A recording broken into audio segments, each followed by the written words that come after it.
जब किसी आदमी को किसी दूसरे आदमी से लाभ प्राप्त होता है तो वो कहता है कि फला आदमी मेरे लिए बहुत शुभ है, और जब हमें किसी आदमी से नुकसान हो जाता है तो हम कहते हैं कि वो तो पनौती है, उसके तो दर्शन मात्र करने से ही हानि होती है।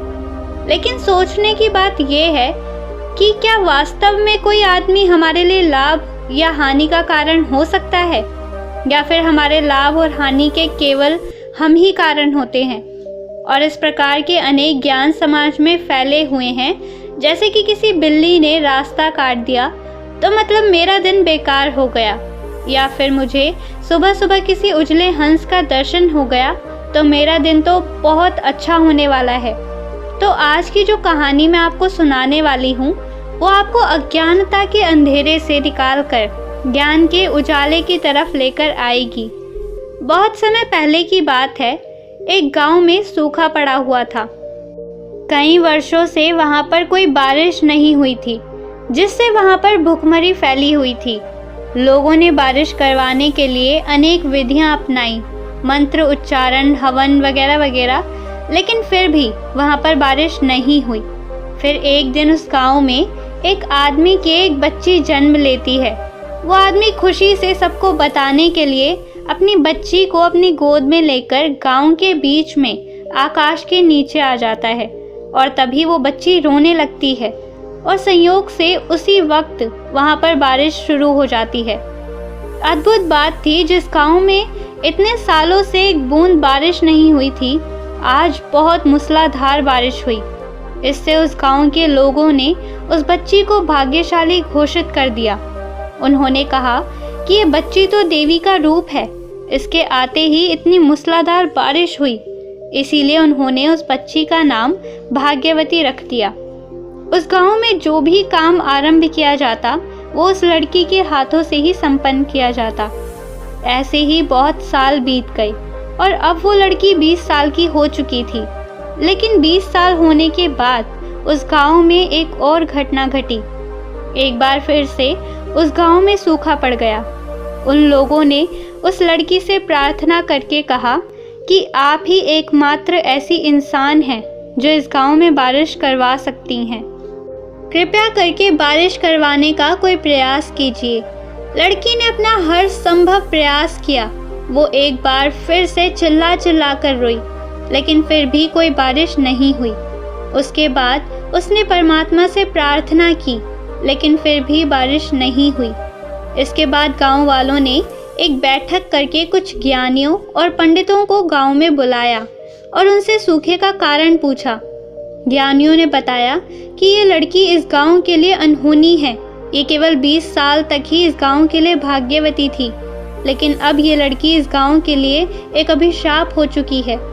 अगर तुम लोग अपने गांव से यह अभिशाप हटाना चाहते हो तो इस लड़की को कल सुबह वैसे ही यहाँ पर उपस्थित होना होगा जिस प्रकार उसने जन्म लिया था। मतलब उसे वहाँ पर निर्वस्त्र होकर आना होगा।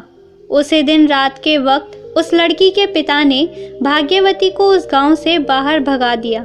लड़की अपने गांव को छोड़कर भागी चली जा रही थी। वो थककर चूर हो चुकी थी। वो रोती जा रही थी, क्योंकि उसने इस गांव में 20 साल बिताए थे और मात्र एक ही रात में उसे अपने 20 साल पीछे छोड़कर वहां से भाग जाना पड़ा। दौड़ते दौड़ते वो लड़की एक गुरु के आश्रम में पहुंच गई। गुरु ने उस लड़की की हालत देखी और उसे अपने आश्रम में ही रख लिया। अब वो लड़की एक सन्यासिनी बन चुकी थी। वो वहीं पर आश्रम में रहती, आश्रम के कामों में हाथ बटाती और वहीं पर ध्यान साधना करती।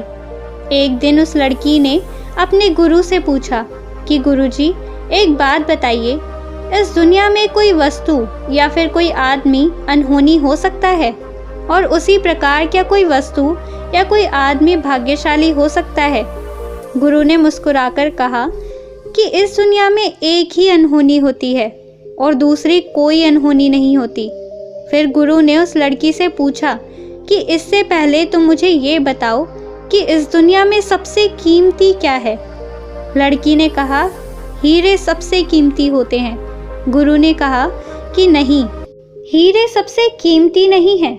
फिर लड़की ने कुछ सोचकर कहा, फिर तो कोई साम्राज्य ही सबसे कीमती होता होगा, क्योंकि वहाँ तो हीरो की कोई कमी नहीं रहती। इस पर गुरुजी ने कहा कि नहीं, ये भी सबसे कीमती नहीं है। सबसे कीमती इंसानी शरीर होता है, और इंसानी शरीर में सबसे ज़्यादा कीमती इंसानी मस्तिष्क होता है, क्योंकि इस शरीर से और इस मस्तिष्क से हम जो चाहे वो पा सकते हैं। इस मस्तिष्क से तुम हीरे भी कमा सकते हो, तुम साम्राज्य भी खड़ा कर सकते हो। ये सुनकर वो लड़की कहती है कि गुरुजी, दुनिया में अधिकतर लोगों के दिमाग में लालच, द्वेष, घृणा इत्यादि पनपते रहते हैं, वही उनके मस्तिष्क में भरे रहते हैं। तो ऐसे मस्तिष्क को और ऐसे शरीर का क्या लाभ? तब गुरु कहते हैं कि यही तो अनहोनी है, यही तो एकमात्र अनहोनी है कि हम अपने दिमाग और मन से चाहे तो स्वर्ग पा सकते हैं, लेकिन हम जाते नर्क की तरफ हैं। और यही एकमात्र अनहोनी है, इसके अलावा दूसरी कोई अनहोनी नहीं है। कुछ वर्षों तक उस गुरु की शरण में रहने के बाद उस लड़की को आत्मज्ञान प्राप्त हो गया, और उसके बाद वो वापस अपने गांव की तरफ लौट जाती है। गांव में पहुंचकर वो देखती है कि गांव में बहुत भयंकर बीमारी फैली हुई है। उस बीमारी से बूढ़े तो बूढ़े, बच्चे, औरतें तक मर रहे हैं। वो लड़की उस बीमारी का इलाज जानती थी। उसने उस गांव के लोगों से कहा कि मैं तुम्हारा इलाज कर सकती हूँ, लेकिन गांव वालों ने कहा कि तुम तो अनहोनी हो, तुम्हारे आने की वजह से ही ये बीमारी फैली है, तुम यहाँ से चली जाओ तो हम सब ठीक हो जाएंगे। लेकिन उस लड़की ने वहाँ से जाने से पहले अपने पिता का इलाज कर दिया और उसके पिता ठीक हो गए। ये देखकर गांव वालों की आंखें खुल गई। उन्हें लगा कि जिसको हम अनहोनी मानकर बैठे थे, वही हमारा इलाज करके हमें बचा सकती है। और तब उन्हें एहसास हुआ कि कोई वस्तु या कोई आदमी अनहोनी का कारण नहीं होता है। दोस्तों, उन गांव वालों की तरह हम भी अपने मन में किसी आदमी या किसी वस्तु के प्रति अपनी धारणा बना लेते हैं। वो धारणा समाज में फैले अंधकार और अंधविश्वास की वजह से पनपती है। लेकिन आप अपने आप से ये सवाल करिए कि क्या कभी आपने किसी अनहोनी के कारण अपने आप को दोष दिया है, अपने आप को जिम्मेदार ठहराया है? क्योंकि आपके निर्णय के वजह से ही कोई काम गलत या सही होता है। इसीलिए दूसरों को अनहोनी का कारण बनाने की बजाय खुद के अंदर झांक कर देखिए, आपको जवाब ज़रूर मिलेगा। आज हम देखते हैं कि जो रोग पुराने समय में अनहोनी माने जाते थे, आज विज्ञान ने उनका हल खोज लिया है। उनकी चिकित्सा संभव है, उनका इलाज संभव है, और वो भी वैज्ञानिक तरीके से। और ऐसे ही जैसे जैसे विज्ञान और ज़्यादा उन्नति करेगा, वैसे वैसे हमारी भ्रांतियाँ और हमारा अंधविश्वास टूटता चला जाएगा। भ्रांतियों और अंधविश्वास को तोड़ती हुई ये कहानी अगर आपको अच्छी लगी तो चैनल को सब्सक्राइब ज़रूर कर लें।